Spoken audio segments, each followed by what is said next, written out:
yote. Amalani wana ezalaki epenza balobi esili mekosa. Amor vivant bazali awa. Parce que nzambe alobaki lobasuka mpe. Alors nazali biso na ntongo alelo ezalaka lolwindo mpona oyo nzambe aza mpona yo. Ata balingako te, seul l'amour de Dieu te suffit. Bonamo bango bolingwa nzambe ekouvraka mabunga ekouvraka bazuwa ya bato nyonso likolo ya bomoi na yo. Bato lolendo mpona Yesu bazali. Nazala sankala ya Yesu na ntongo alelo. Asekraka kozala sankala ya Yesu. Biso lokokokate na kina te. Makambo nzambe asali oyo bokozanga maloba boyebi te. Alléluia. Alingaki totanga maloba na nzambe. Bango bapesi biso eza moke batuluka to tolobaka fort. So bapesi na 30 minutes luka bazongi babomanga. Alléluia. Toza mpe elanga nzambe asungaka toloba mwa moke mais ezala oyo ya maloba. Je pense que naza na nga na mokanda ya rite parce que nga na kovanda na grand na dénommé ya milulu na biso. Nga naza na détruire le mauvais héritage. Bao babandaki na baoya bango bavanda deliele lesele. Nga navandi na moboku. Alléluia. Nazwi mokanda ya rite chapitre 1. Nagotanga le 5 premier verset. Rite chapitre 1, tozwi le 5 premier verset totangi na kombo na Yesu. Du temps des juges, il y eut une famine dans le pays. Un homme de Bethléem de Juda partit avec sa femme et ses deux fils pour faire un séjour dans le pays de Moab. Le nom de cet homme était Elimelech, celui de sa femme Naomi, et ses deux fils s'appelaient Maglon et Kiljon. Ils étaient Éphratiens de Bethléem de Juda. Arrivés au pays de Moab, ils y fixèrent leur demeure. Elimelech, mari de Naomi, mourut. Et elle resta avec ses deux fils. Ils prirent des femmes moabites dont l'une se nommait Orpa et l'autre Ruth. Et ils habitèrent là environ 10 ans. Maglon et Kiljon mourirent aussi tous les deux fils. Et Naomi resta privée de ses deux fils et de son mari. Parole du Seigneur. Seigneur, te précieux merci parce que tu es parce que vous allez la personne. Au si tu n'as pas une communication à leur égard. Et nous pensons qu'en ce matin, parce que tu as voulu que nous puissions nous retrouver en Seigneur, Seigneur, tu as quelque chose pour tout en chacun de nous. Parle-nous car c'est toi qui connais l'état de nos cœurs. Seigneur, que nous puissions être des canaux par lesquels tu passeras pour communiquer à ton peuple ta pensée en ce matin. Loba nili mwabana na bate dika. Totique yo musala parce que yo no te akabole kabala. Tozala bisale no yo poni pour ton frère. Malobe ko mataya aoya yo libota. Loba kinga ekota, loba boyede kota, loba pole kota. Tango malobe kote ya mayuka kando disposer mite mabana na bato. We kozala kola mabele capable pour recevoir encore weza maloba na yo.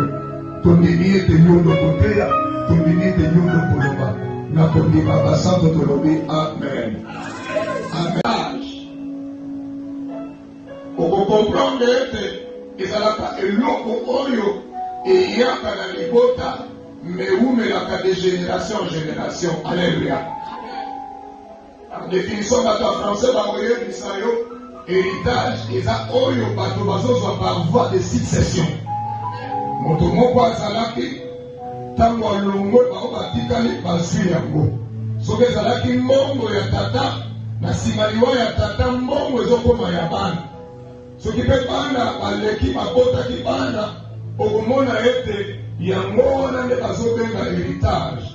Bato mosusu bakoyebisa yo héritage eza ce qui se transmet au sein d'une famille de génération en génération. Et héritage ekoki kozala oyo toza nango lelo mais kosila mais totikali bao bakoya na nsima na biso. Alléluia. Et na bomoto tokocomprendre ete ezalaka na bahéritage ya malamu ezalaka mpe na bahéritage ya mabe. Alléluia. Okomona moko ya bakisombe lelo toyebi kisombe moko mais kisombe ya liboso eza oyo biso toyebi te. Bakamitato tozomona kamitatu bato ya politique bayebi. En réalité le kamitatu kono nkombo eza oyo tozomona awa te. Alléluia. Oh, dokolo, so que na dokolo, on te beaucoup kala. Tata na yende kolo kombo. Et so ko mani kotanga ba kombo na tangawa. Bato wana basali ba kombo na Kisasa to na Congo. Et o bango batikeli ba ezala ba kombo te, batikeli bango pe ba bomengo. Alléluia. C'est que na vie tokokipeka un héritage laissé par nos ancêtres, mais na makamba malamu. Nous connaissons l'héritage ezalaka oyo ezalaka ya malamu te. Héritage ya mapepe koki kozala. Bakoko moko baleka, mais batika pe makamba malamu te. Yango kocontredire nga te. Ezala bato mosusu soki azobeta lisolo ya maladi. Okoyoka ete biso maladi ya peme eza ya nani? Ya famille. Okoyoka biso maladi oyo ezalaka ya famille. D'ailleurs ebonga kobola biso. Papa na biso pe emema ye. En fait, l'héritage dans le bon ou dans le mauvais, et ça fait oyo bato bakoki kohériter. Alléluia.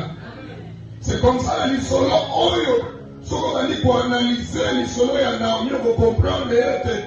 Je ne sais pas eza libota ya Naomi ne bati ba imposa molimo wana to libota ya Elimelech. Mais ce que j'ai compris ici que Naomi a ça qu'on se retrouver en train de vivre des choses oyo ebani quelque part te pesini quelque part. Alléluia. Parce que dans l'histoire bazotalisa biso mwasi moko abali mais akotipe mais olela atikala na esengo ya libala ya ntango molai azomona mobali na ye kokufa. Alléluia. Olela mobali esukaka na mobali te, on se rend compte l'âge. Oko comprendre ete ezalaka eloko oyo eyaka na libota meumelaka de génération en génération. Alléluia. En définition bato ya français bakoyebisa yo héritage eza oyo bato bazozwa par voie de succession. Moto moko azalaki ntango alongwe bao batikali bazwi yango. Soki ezalaki mbongo ya tata na nsima liwa ya tata mbongo ezokoma ya bana. Soki mpe bana baleki babotaki bana okomona ete yango wana nde bazobenga héritage. Bato mosusu bakoyebisa yo héritage eza ce qui se transmet au sein d'une famille de génération en génération. Et héritage ekoki kozala oyo toza nango lelo mais kosila mais totikeli bao bakoya na nsima na biso. Alléluia. Et na bongoto tokocomprendre ete ezalaka na bahéritage ya malamu, ezalaka mpe na bahéritage ya mabe. Alléluia. Okomona moko ya bakisombe lelo toyebi kisombe moko, mais kisombe ya liboso eza oyo biso toyebi te. Bakamitato tozomona kamitatu bato ya politike bayebi. En réalité le kamitatu kono nkombo eza oyo tozomona awa te. Alléluia. Oyo dokolo sokoke na dokolo ate kokufa kala. Tata na yende kolo kombo. Esoko bali kotanga bakombo na tangawa. Bato wana basali bakombo na Kisasa to na Congo. Et o bango batikeli ba ezala ba kombo te, batikeli bango pe ba bomengo. Alléluia. C'est que na vie tokokipeka un héritage laissé par nos ancêtres, mais na makamba malamu. Nous comprenons l'héritage ezalaka oyo ezalaka ya malamu te. Héritage ya mapepe koki kozala. Bakoko moko baleka mais batika pe makamba malamu te. Yango kocontredire nga te. Ezala bato mosusu soki azobeta lisolo ya maladi. Okoyoka ete biso maladi ya peme eza ya nani? Ya famille. Okoyoka biso maladi oyo ezalaka ya famille. D'ailleurs ebonga kobola biso. Papa na biso pe emema ye.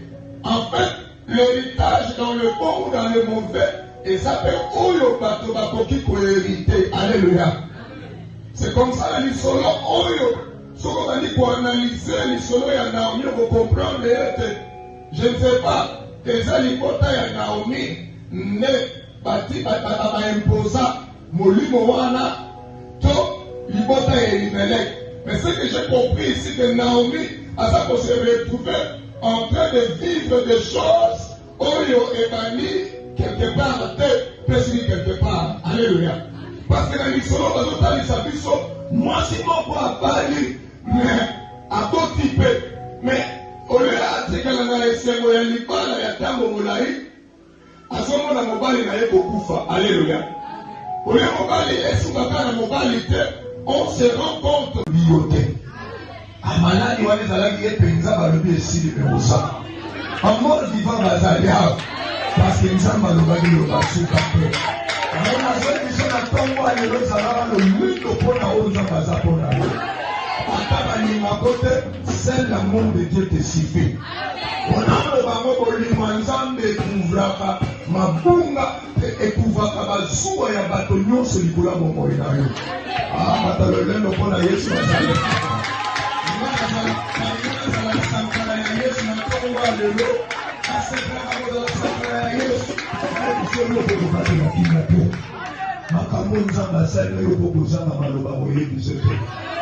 Alléluia. Alléluia. Totanga maloba na Nzambe. Bango bapesi biso eza moke batuluka tutolobaka fort. So bapesi na 30 minutes kwa bazonga babomanga. Alléluia. Toza mpe elanga Nzambe asungaka toloba mwa moke mezala oyo ya maloba. Je pense que naza nanga na mokanda ya rite parce que nga na kovanda na grand na dénommé ya milulu na biso. Nga naza na détruire le mauvais héritage. Bon babandaki na baoya bango bavanda delire lesele. Nga navandi na moboku. Alléluia. Nazwi mokanda ya rite chapitre 1. Na kotanga le 5 premier verset. Rite chapitre 1, tozwi le 5 premier verset totangi na kombo na Yesu. Du temps des juges, il y eut une famine dans le pays. Un homme de Bethléem de Juda partit avec sa femme et ses deux fils pour faire un séjour dans le pays de Moab. Le nom de cet homme était Elimelech, celui de sa femme Naomi, et ses deux fils s'appelaient Maglon et Kiljon. Ils étaient Éphratiens de Bethléem de Juda. Arrivés au pays de Moab, ils y fixèrent leur demeure. Elimelech, le mari de Naomi, mourut. Et elle resta avec ses deux fils. Ils prirent des femmes moabites dont l'une se nommait Orpa et l'autre Ruth. Et ils habitèrent là environ 10 ans. Maglon et Kiljon mourirent aussi tous les deux fils. Et Naomi resta privée de ses deux fils et de son mari. Parole du Seigneur. Seigneur, te précieux merci parce que tu parce que vous avez la personne. Au si tu n'as pas une communication à leur égard. Et nous pensons qu'en ce matin, parce que tu as voulu que nous puissions nous retrouver en Seigneur, Seigneur, tu as quelque chose pour tout en chacun de nous. Parle-nous car c'est toi qui connais l'état de nos cœurs. Seigneur, que nous puissions être des canaux par lesquels tu passeras pour communiquer à ton peuple ta pensée en ce matin. L'omba dit moi na bate bika. Totige yo musala parce que yo ndote ya kabone kabala. Tozala bisale no yo poni pour ton frère ya. Malobe ko mataya aoya yo libota. Loba kinya ekota loba boyede kota. Loba pole kota. Tango malobe kote ya mayuka kando dispose mite mabana na bato. We kozala kola mabele capable ya recevoir encore weza maloba na yo. Tondini ete yondo kote ya. Tondini ete yondo koloba. Na kondima basanto tolobi amen. Amen. Biote. Amalani wale zalaki epenza balobi esili memosa. En mort vivant bazalia parce que nzamba lobaki lobasuka pe. On a fait des gens à Congo à l'Érosalala le lutte pour la haute nzamba pour la haute. Atabani ma côté, seul l'amour de Dieu te suffit. On a le bango bolimo nzambe kuvraka mabunga ekuvaka bazuwa ya bato nyonso likula momo na yo. Ah batalolendo pour la Yesu bazali.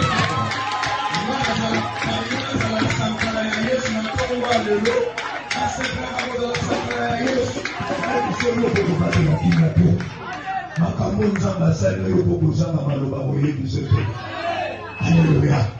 Alléluia. Totanga maloba na Nzambe. Bango bapesi biso eza moke batuluka tutolobaka fort. So bapesi na 30 minutes kwa bazonga babomanga. Alléluia. Toza mpe elanga Nzambe asungaka toloba mwa moke mezala oyo ya maloba. Je pense que naza nanga na mokanda ya rite parce que nga na kovanda na grand na dénommé ya milulu na biso nga naza na détruire le mauvais héritage. Bon babandaki na baoya bango bavanda delier lesele nga navandi na moboku. Alléluia. Nazwi mokanda ya rite chapitre 1 na kotanga le 5 premier verset. Rite chapitre 1 tozwi le 5 premier verset totangi na kombo na Yesu. Du temps des juges, il y eut une famine dans le pays. Un homme de Bethléem de Juda partit avec sa femme et ses deux fils pour faire un séjour dans le pays de Moab. Le nom de cet homme était Elimelech, celui de sa femme Naomi, et ses deux fils s'appelaient Maclon et Kiljon. Ils étaient Éphratiens de Bethléem de Juda. Arrivés au pays de Moab, ils y fixèrent leur demeure. Elimelech, mari de Naomi, mourut. Et elle resta avec ses deux fils. Ils prirent des femmes moabites dont l'une se nommait Orpa et l'autre Ruth. Et ils habitèrent là environ 10 ans. Maclon et Kiljon mourirent aussi tous les deux fils. Et Naomi resta privée de ses deux fils et de son mari. Parole du Seigneur. Seigneur, te précieux merci parce que tu es parce que vous allez nous la personne. Si tu n'as pas une communication à leur égard. Et nous pensons qu'en ce matin, parce que tu as voulu que nous puissions nous retrouver en Seigneur, Seigneur, tu as quelque chose pour tout en chacun de nous. Parle-nous car c'est toi qui connais l'état de nos cœurs. Seigneur, que nous puissions être des canaux par lesquels tu passeras pour communiquer à ton peuple ta pensée en ce matin. Loba nili mwabana na bate dika. Totique yo musala parce que yo no te yakabone kabala. Tozala bisale no yo poni pour ton frère. Malobe ko mataya aoya yo libota. Loba kinya ekota, loba boyene kota, loba pole kota. Tango malobe kote ya mayuka kando disposer mite mabana na bato. We kozala kola mabele capable pour recevoir encore weza maloba na yo. Tondini ete yondo koteya, tondini ete yondo koloba. Na kondima basanto tolobi amen. Amen.